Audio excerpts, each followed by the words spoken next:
YouTube, this is Matthew with Going Gray Fitness, and this is episode 2 in our video series Treadmill Time. So the first one that we did was about muscle loss or sarcopenia.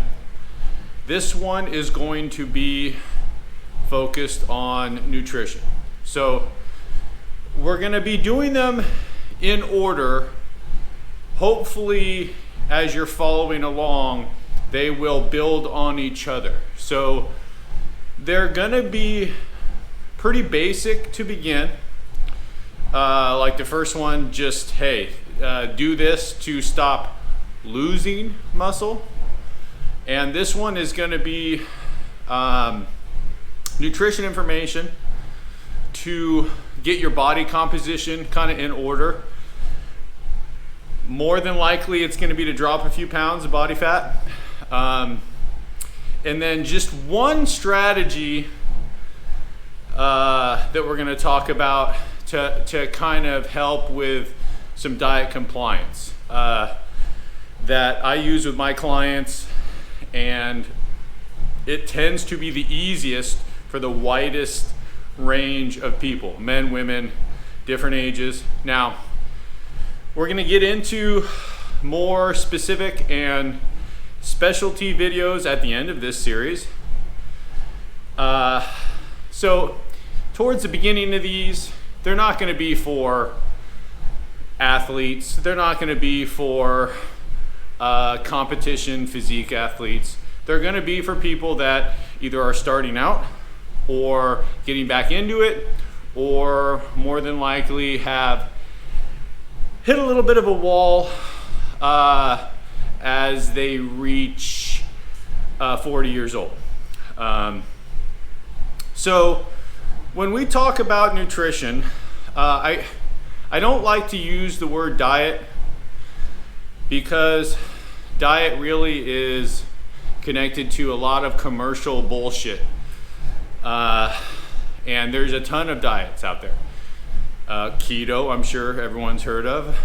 Carnivore, paleo, Mediterranean. I mean, it goes on and on. And some of those have a lot of merit to them. Some of them are fads. Some of them work in certain situations or for certain amounts of time.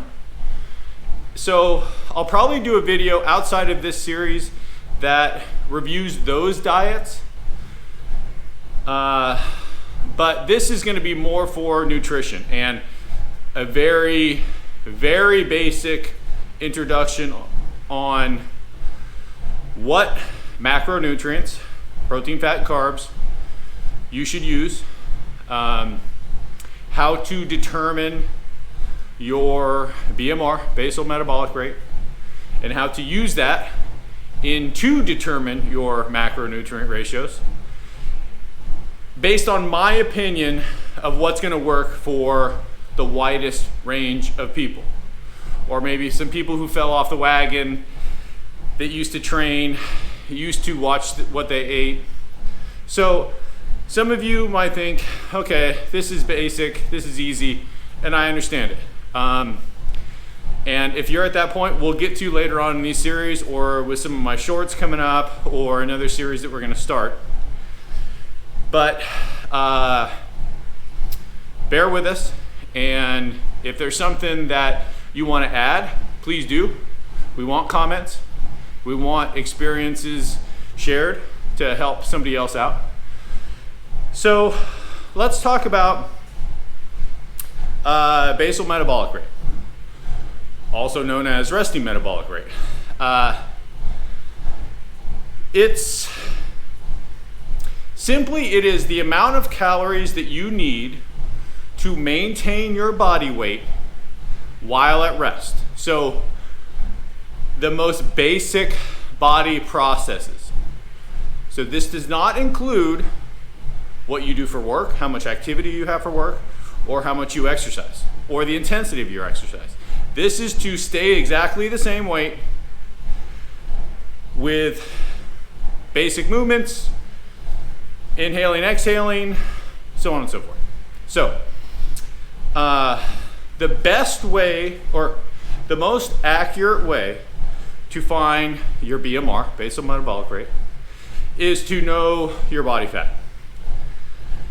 So there's a lot of ways to do that. You can go the super accurate routes that are a little more expensive, like hydrostatic or a DEXA scan, which I've done both, and they are very accurate, and they can give you other information beyond body fat.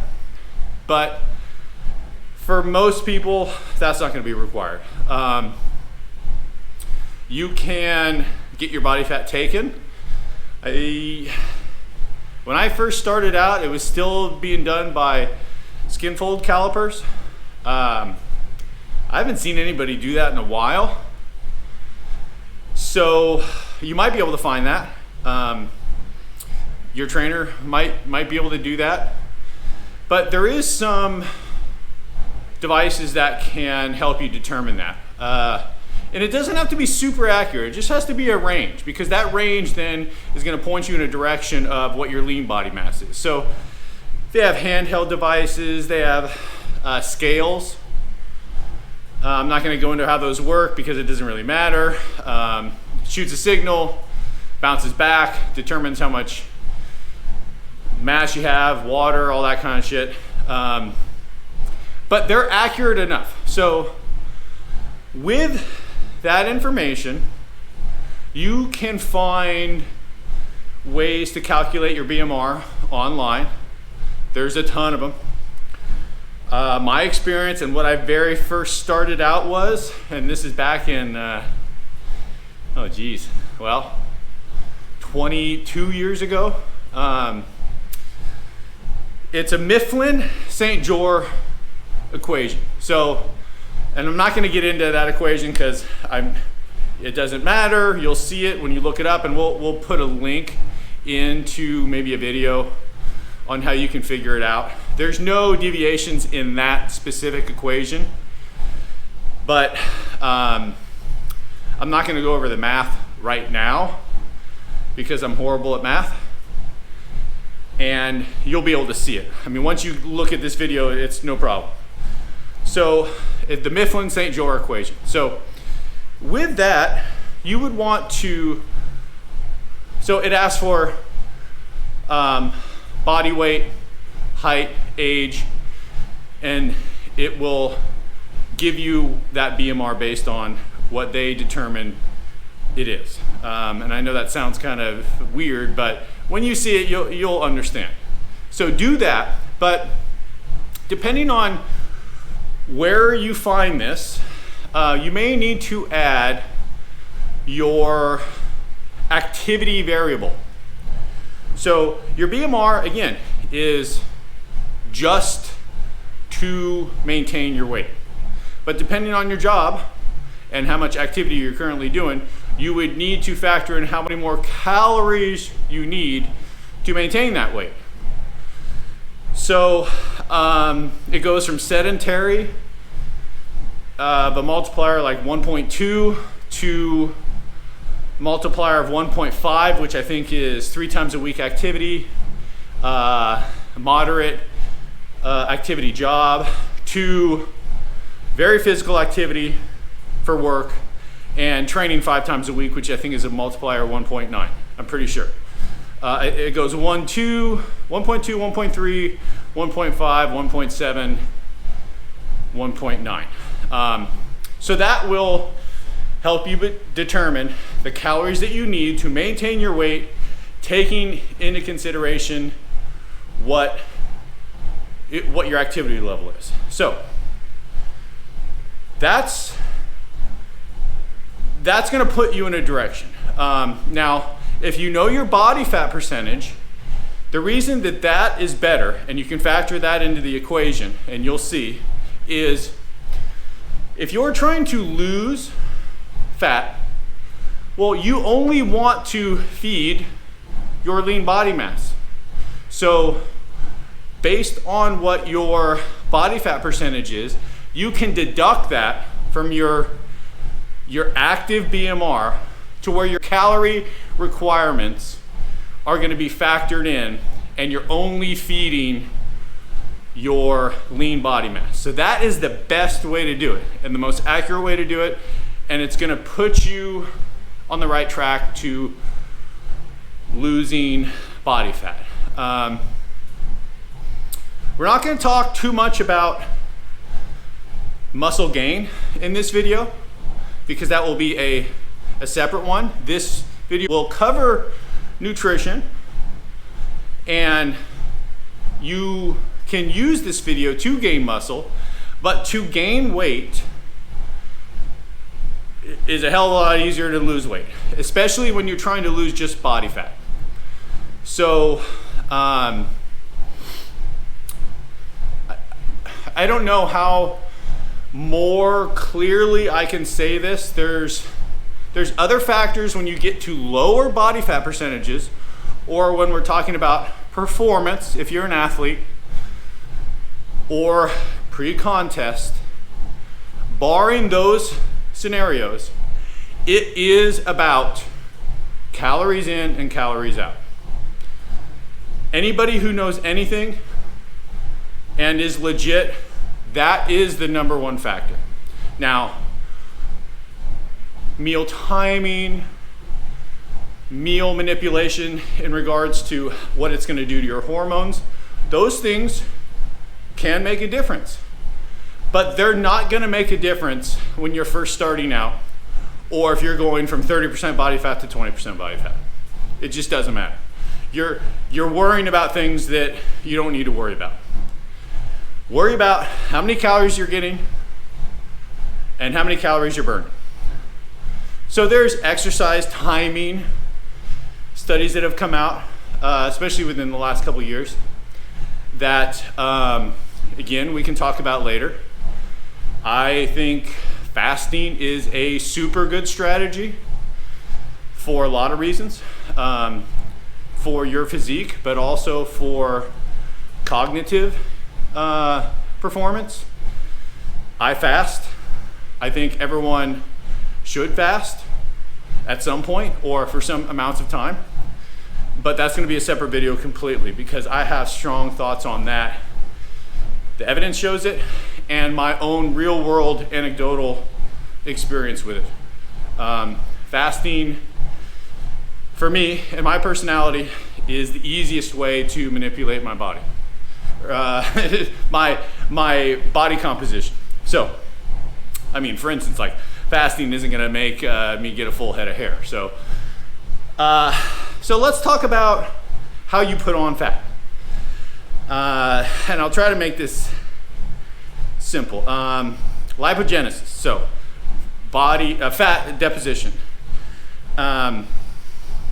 really is done by your liver and existing fat tissue. So when you consume carbs and protein, obviously fat, they can be converted to fat. So the liver and the muscle can convert, and I'm trying to make this not too boring, convert it to triglycerides in the liver, and then that can be stored as fat. So amino acids also from the protein that you eat, that's going to go towards protein synthesis, but then after that can be converted to blood sugar and then triglycerides and then storage, fat. Losing fat is simple and complicated. So there's a lot that goes on in burning fat. But to put it simply, if you are in an energy deprivation state, meaning less calories than needed, you're going to start to lose fat. So fat loss occurs when fats are freed from adipocytes, okay? So from there, they're put into your blood circulation. When energy is needed, releases from the cell, goes into your bloodstream, and then it goes where it needs to go.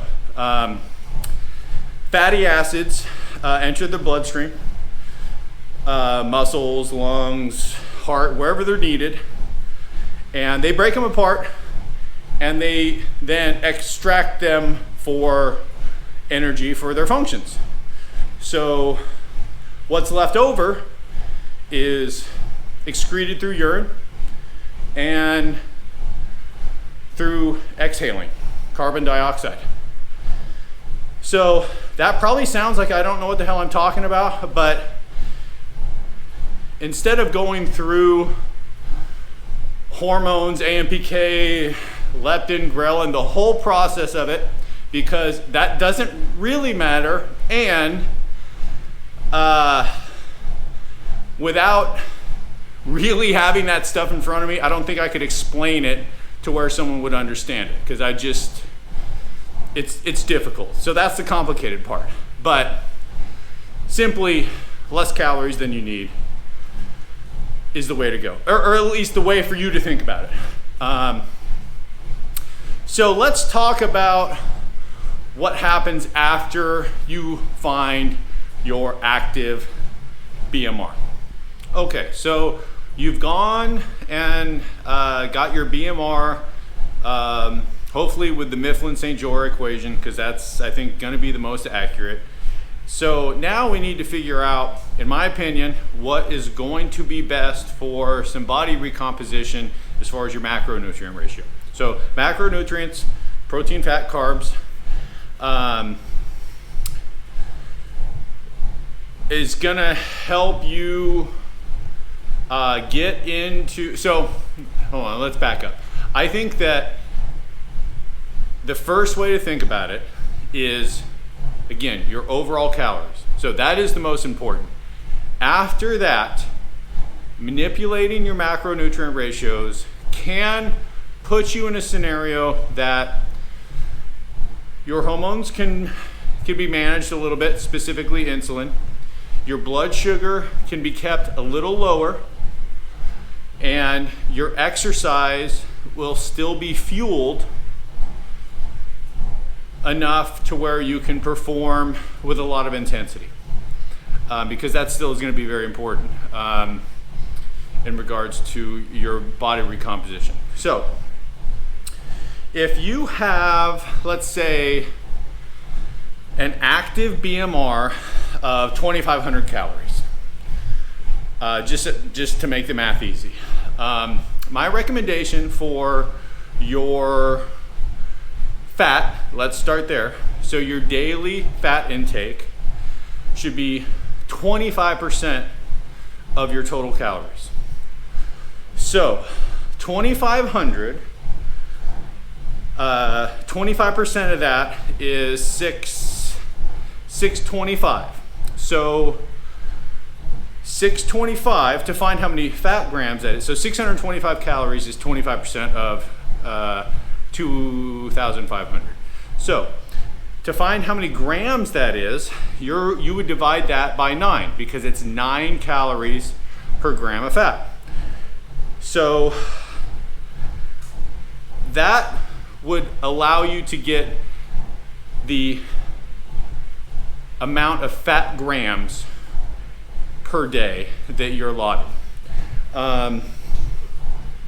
So next you can go to your protein. So depending on who you talk to, what website you go to, your trainer, protein requirements vary dependent on someone's opinion.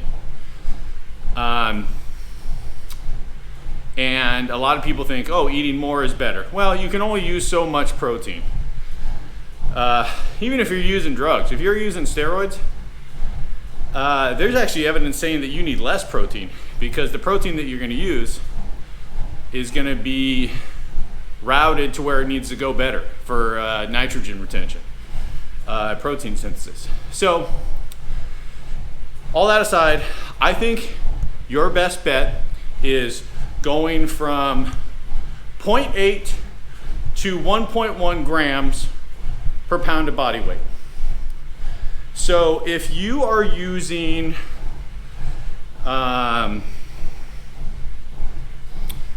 let's say one gram per pound, and you're 200 pounds, well, that's easy, 200 grams of protein per day. And I'm trying to make this simple, but that is simple way to figure it out.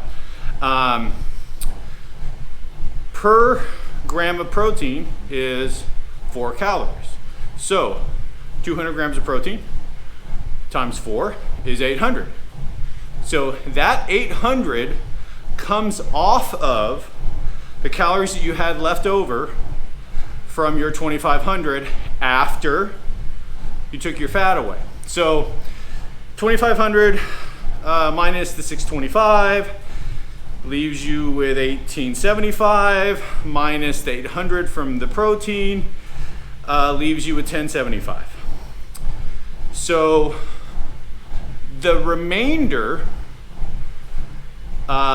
is going to be your carbohydrates. So your carbohydrates are also 4 calories per gram. So you can take the calories that you have left over, divide it by 4, and that will give you the grams in carbohydrates. So that would be 1075 divided by 4s, 260 something, 270. Anyways, so that then will give you your macronutrient ratio for maintenance. So the only strategy that I'm going to put in this video is going to be carb cycling. Carb cycling for my clients and other people that I've recommended it to has worked literally 100% of the time. I've had people lose weight doing 0 exercise. I've had people lose 38 pounds in a month carb cycling and only walking twice a day, 30 minutes each. It works. And the reason that it works is, in my opinion, it prevents binging and keeps you compliant. So the best diet or nutrition strategy is the one that you're going to do. And I'm sure you've heard that and it sounds silly, but if you can't be consistent with it, then it doesn't matter. So if your fat grams stays the same and your protein grams stay the same, then the only work you're going to have to do, and unfortunately at the beginning, in my opinion, you just got to weigh your food. There's no real way around it, because if you try to do,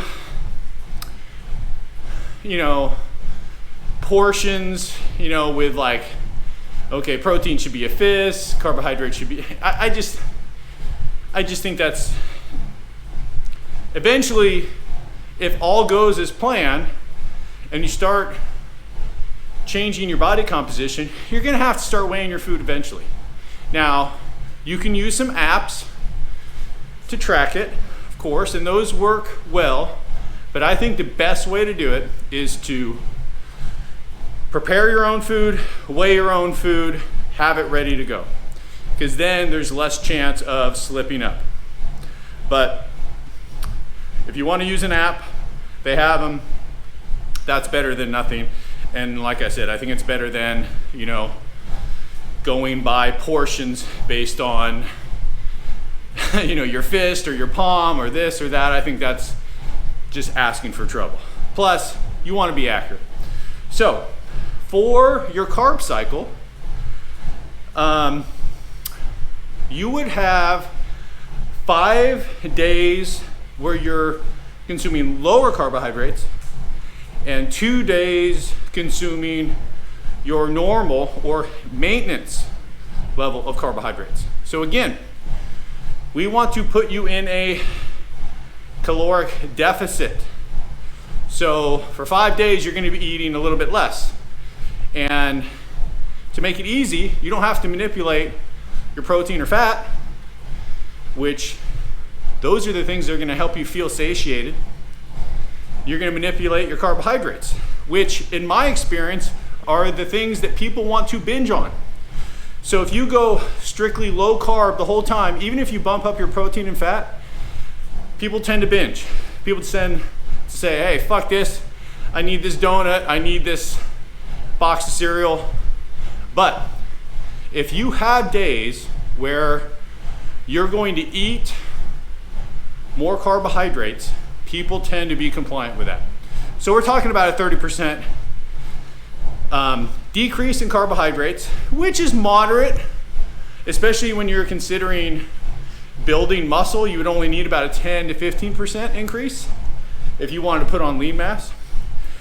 So 30%, I might be a little aggressive there, but you know, when you start seeing changes and you see weight coming off and you look better in the mirror, I think it's worth it.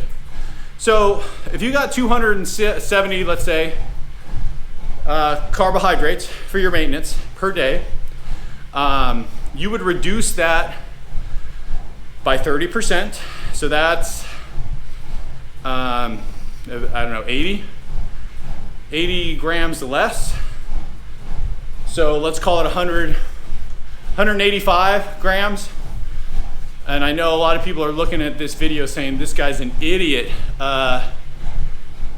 So you can do the math. I think you're gonna be able to figure it out. But let's call it 185 on your low days. So that's 5 days of 185 and 2 days of 270. If you evenly split those up, so like 3 low days, your high day, 2 low days, your high day. And remember, your high day is not actually high, it is just your maintenance. You're probably not gonna feel like, oh damn, I need this, or I'm deprived, or I can't do this, because you're only a few days away from being able to eat more. And you're hacking your brain a little bit because you're not actually eating more. You're eating only enough. So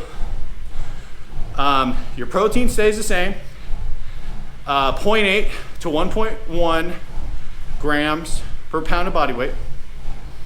Your fat's going to be 25% of your active BMR once you get that figured out. And I would figure the fat in first, because that'll give you, it's an easy number to figure out after that as far as what you have left over in your calories. And then, so you figure your fat first, then figure your protein with what's left.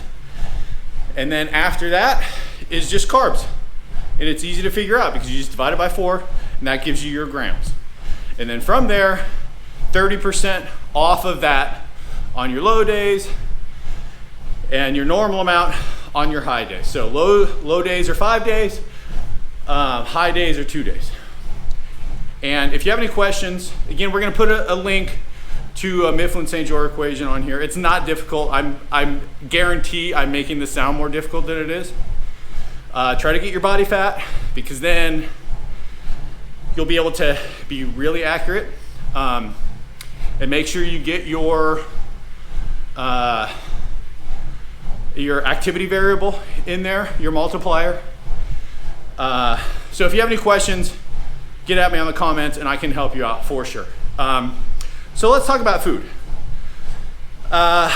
Your protein sources,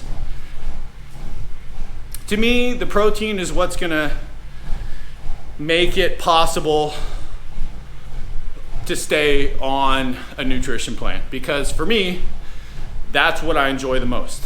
I'm not a sweet tooth guy, I'm a salty guy. So I can accommodate that with protein sources by how I prepare them, versus somebody who might have more of an affinity for sweet foods, then it might be the carbohydrates that you like more. I don't really see a lot of people who are craving fats. And I think you're not gonna have to fool with your fat so much additional, because what you prepare your food in will add some fats and just simply the food itself. So starting with red meat. Red meat is my favorite. I do eat grass-fed beef.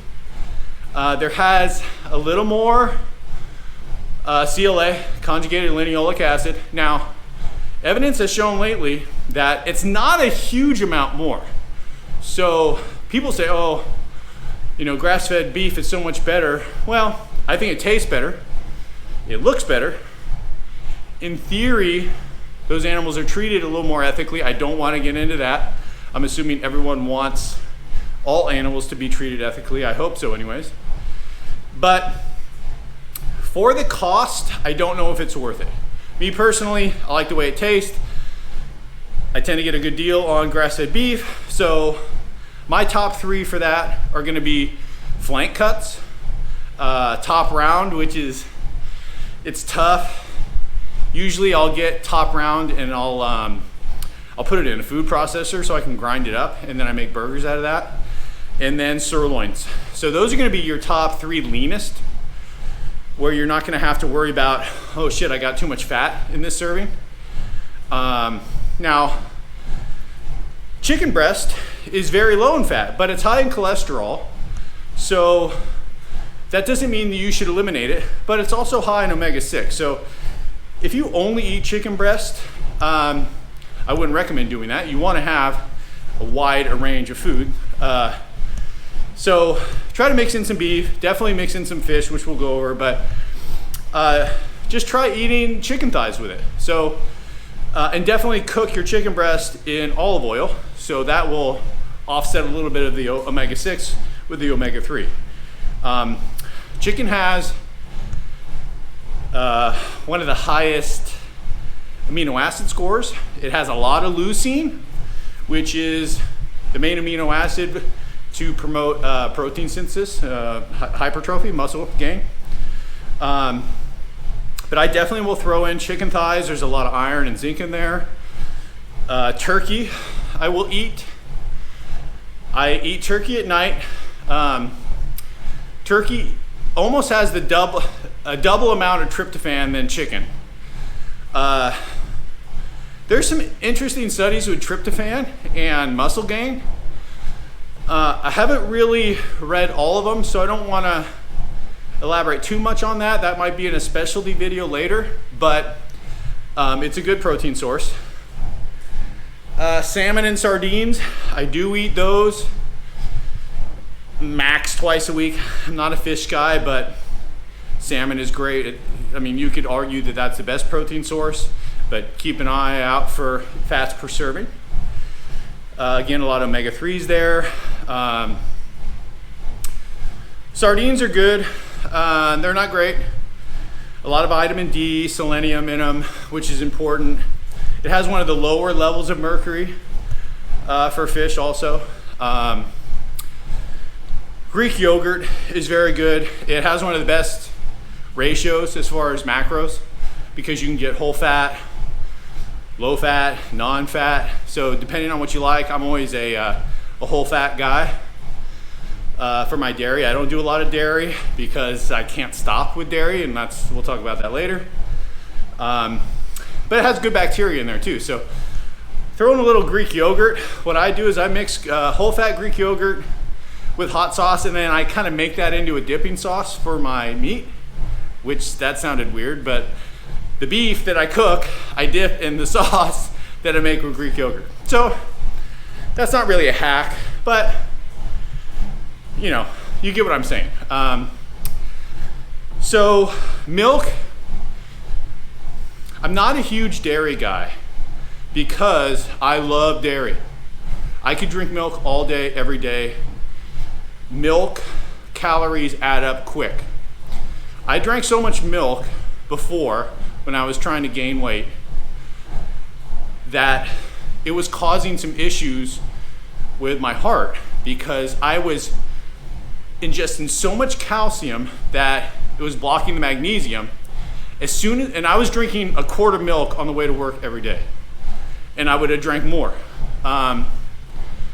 So milk I don't have in the house, except for times that I'm allowing myself milk because I love milk. But milk is, I'm not knocking dairy. It just, for me, dairy is a dangerous thing, like bread.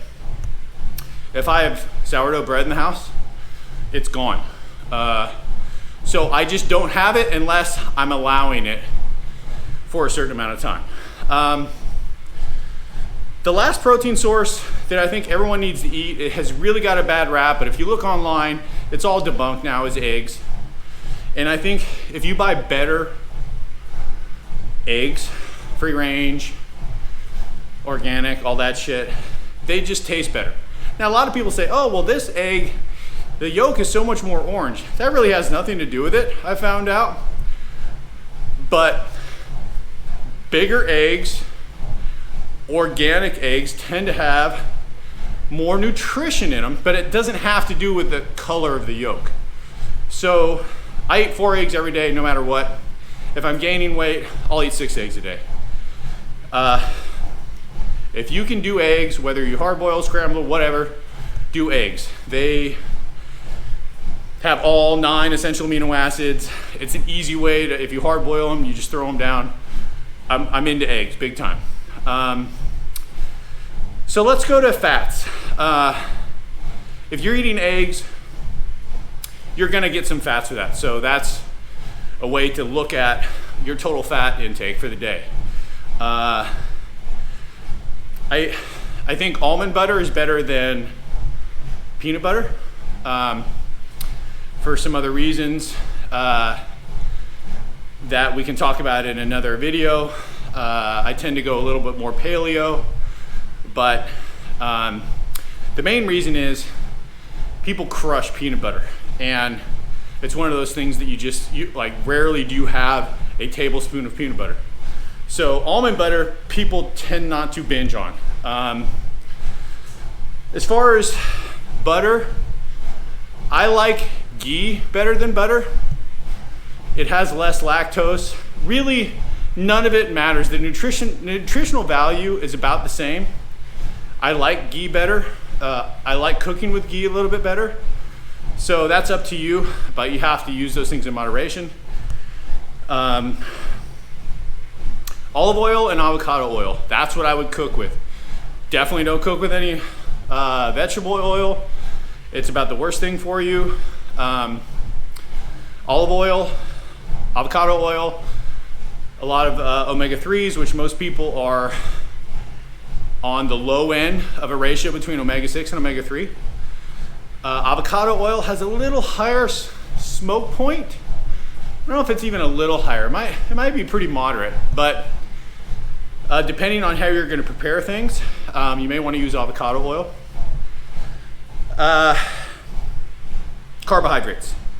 I know people love their carbs. I only eat about a handful of carbs as far as what I have found works for me, whether I'm gaining weight or losing body fat.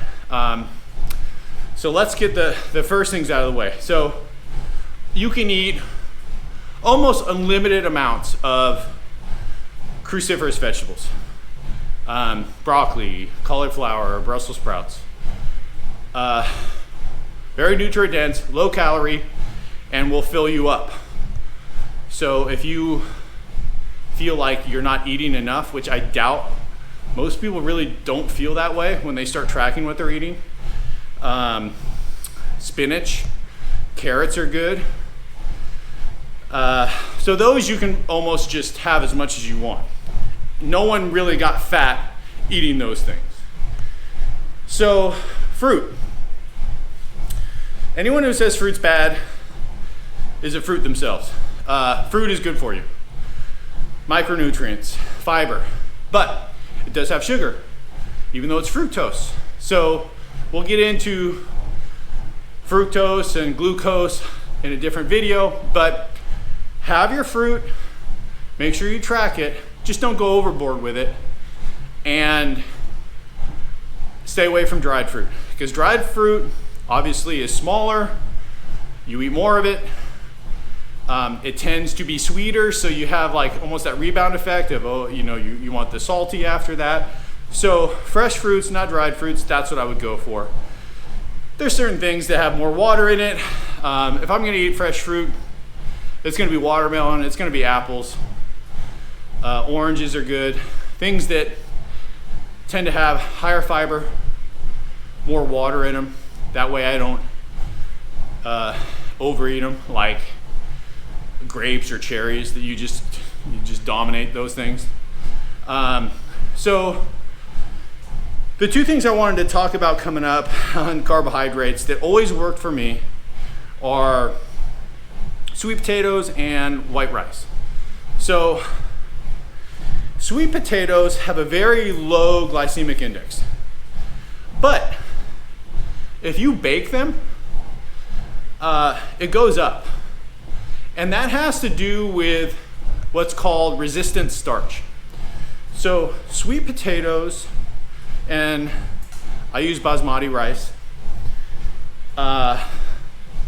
those work well for me, meaning I can eat them, I can digest them easily, low bloat, I don't crave anything after, and depending on if I'm trying to lose body fat or gain muscle, I just can change the amount of those. So sweet potatoes, you would want to boil because baking them is going to lower the resistant starch in them. And a resistant starch is something that is not absorbed in the small intestine. So that will keep the glycemic index lower.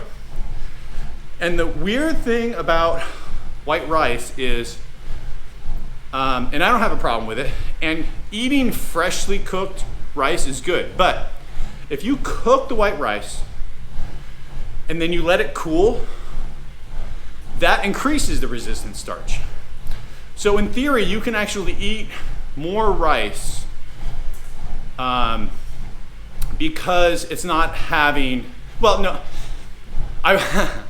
let's back up. I wouldn't weigh more rice out because it's cold, but it's going to have less of a spike of blood sugar.